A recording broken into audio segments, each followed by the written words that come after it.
दीपावली के दूसरे दिन रविवार को काली पूजा को लेकर मंदिरों में पूजा करने आए श्रद्धालुओं की भीड़ देखी गई।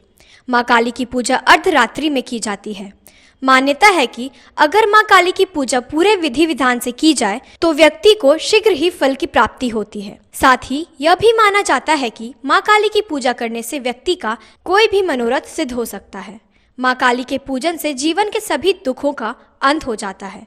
आइए आपको कराते हैं भागलपुर शहर के विभिन्न पंडालों में स्थापित मां काली की प्रतिमा का दर्शन।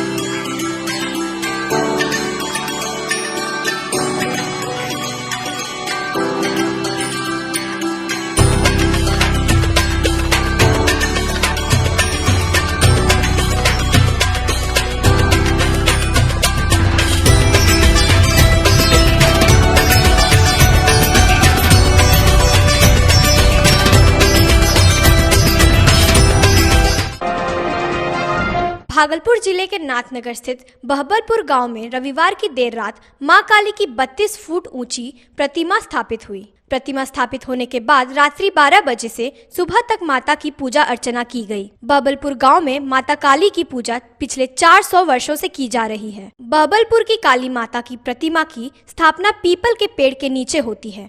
माता की प्रतिमा का पेड़ के नीचे स्थापित होने के रहस्य पर प्रकाश डाला वरिष्ठ साहित्यकार राजेंद्र सिंह ने। इनके लिए जो मंदिर निर्माण की बात हुई थी, वो मंदिर न केवल 3 बार गिरा और हर बार गिरने से पहले मां ने दर्शन दिया एक ब्राह्मण को, जिसके घर में पहले काली स्थापित होती थी, पूजा होती थी, प्रतिमा वहीं स्थापित होती और बार बार कहती रही कि मंदिर में नहीं, हमको पेड़ के नीचे ले जाकर स्थापित होती।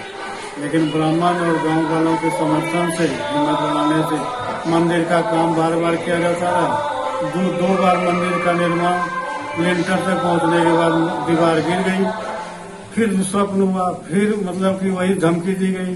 तीसरी बार जब शुरू हुआ तो उधर मंदिर की दीवार भी गिरी और ब्राह्मण का जनाजा भी निकला और अंततः तब गांव वालों को समझ में आया, भय से लोगों ने तब यहाँ पर एक पीपल के नीचे जब आज प्रतिमा विराजित होती है, वहाँ बेल का पेड़ हुआ करता था, उसी जगह स्थापित कर दिया और बेल के नीचे बहुत वर्षों तक पूजा होते होते उसमें एक पीपल निकल गया, जिसने पूरे बेल को निकल गया और वो पीपल फिर आबाद हो गया, विशाल रूप धारण कर लिया। वहीं पर इस विशाल काली की प्रतिमा स्थापित होती है और धीरे धीरे कालक्रम में वो पेड़ भी मिल गया।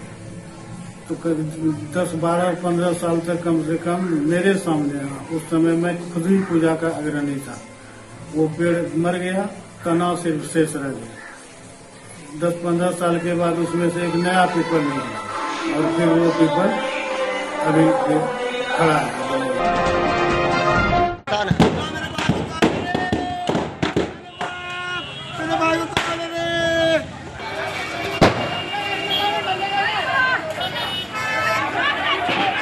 भागलपुर शहर के भीकनपुर मोहल्ले स्थित त्रिमूर्ति चौक के पास एक पटाखे की दुकान में आग लग गई। दुकान में आग कैसे लगी, इसके कारणों का सही पता नहीं चल पाया। आग लगने के बाद तत्काल ही फायर ब्रिगेड की गाड़ी घटनास्थल पर पहुंची और आग पर काबू पाया, जिससे आसपास की दुकानों में भारी नुकसान होने से दुकानदार बच गए।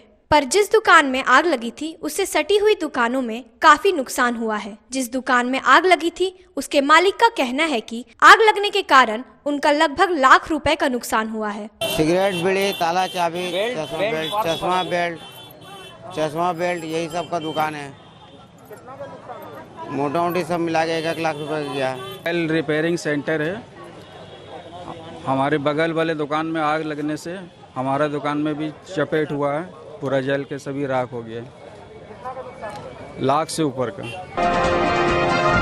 भागलपुर में रफ्तार के कहर ने 3 लोगों की जान ले ली। भागलपुर से सहरसा जा रही मुंद्रिका ट्रैवल्स की बस को अनियंत्रित ट्रक ने बरारी थाना क्षेत्र के विक्रमशिला पुल के समीप जोरदार टक्कर मार दी, जिससे दर्जनों लोग गंभीर रूप से घायल हो गए और सहरसा जा रही एक महिला कारू देवी की मौत विक्रमशिला पुल के समीप घटनास्थल पर हो गई। स्थानीय लोग और पुलिस की सहायता से घायलों को इलाज के लिए मायगंज अस्पताल में भर्ती कराने के दौरान रमेश कुमार और संतोष वर्मा की मौत हो गई, जबकि कई घायलों का इलाज मायगंज अस्पताल में किया जा रहा है, जिसमें 4 की हालत नाजुक बताई जा रही है। वहीं घटना के बाद आक्रोशित लोगों ने विक्रमशिला सेतु पर आगजनी कर आवागमन को पूरी तरह से ठप कर दिया। उधर से बस नीचे से आ रही थी, बस ट्रक की तरफ मुड़ा, ट्रक बचाने के चक्कर में इधर मुड़ा, धक्का मारते हुए नीचे 2-3 आदमी फंस गए।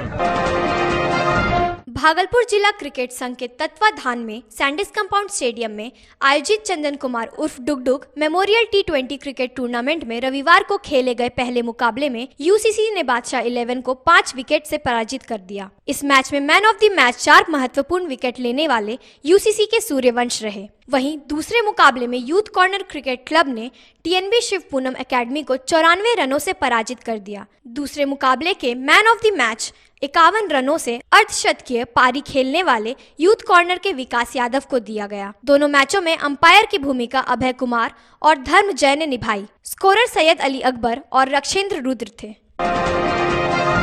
कोरोना काल में पटाखों से प्रदूषण जानलेवा बन गया है। एयर क्वालिटी इंडेक्स भागलपुर में नहीं है, लेकिन अन्य दिनों की अपेक्षा दीपावली की रात के बाद की सुबह धुंध भरा दिखा। भागलपुर शहरी आबादी के तमाम चौक चौराहे पर जलाए गए पटाखों की अवशेष उस बात का गवाह थी कि रात में जमकर आतिशबाजी हुई है। जवाहरलाल नेहरू अस्पताल के डॉक्टर कुमार नीरव बताते हैं कि प्रदूषण आम जन जीवन के लिए पहले से ही खतरनाक है। बावजूद इस कोरोना काल में हवा में ऑक्सीजन की कमी और बारूद का गंध ज्यादा जानलेवा है।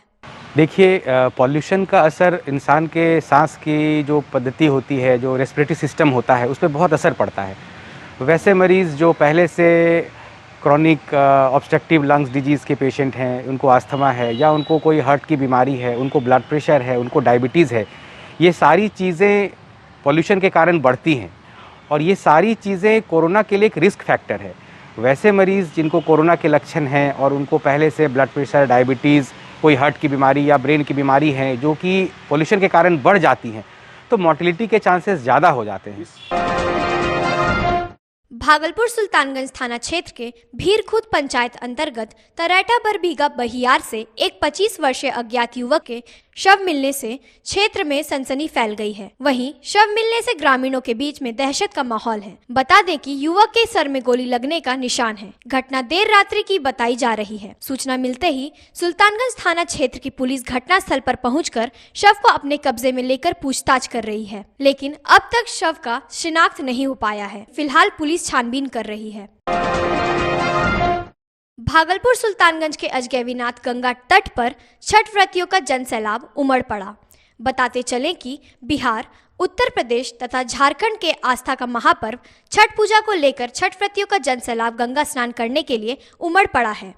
इसको लेकर 2 दिन पूर्व ही नगर सभापति नीलम देवी, कार्यपालक अभियंता, प्रखंड विकास पदाधिकारी, अंचलाधिकारी के द्वारा गंगा घाट में बैरिकेडिंग कराया गया, जिससे कि गंगा स्नान करने में अप्रिय घटना घटित होने से बचा जा सके।